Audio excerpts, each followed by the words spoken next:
Mister Telangana محمد ساحل کی سدیپیٹ کے قریب سڑک حادثے میں موت۔ ایک المناک واقعے میں سدیپیٹ کے معروف باڈی بلڈنگ چیمپئن اور مسٹر تلنگانہ کی فتح 23 سالہ محمد ساحل ایک سڑک حادثے میں ہلاک ہو گئے۔ وہ سدیپیٹ کے ہی رہنے والے تھے۔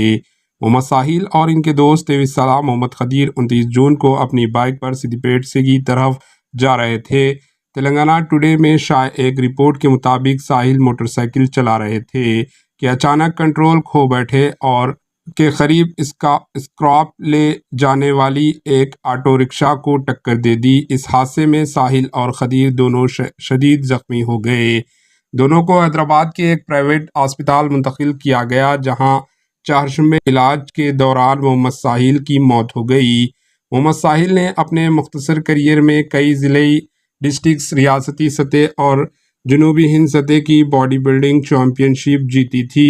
انہوں نے مسٹر تلنگانہ چیمپئن شپ بھی جیتی تھی۔ ان کے دوست آفریدی نے افسوس کا اظہار کرتے ہوئے کہا کہ انہوں نے بہت چھوٹی عمر میں ایک اچھے دوست کو کھو دیا۔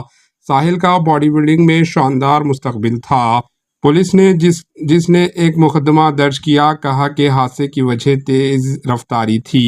Bureau report AHN news. AHN news کو لائک کریں، شیئر کریں اور سبسکرائب کرنا نہ بھولیں۔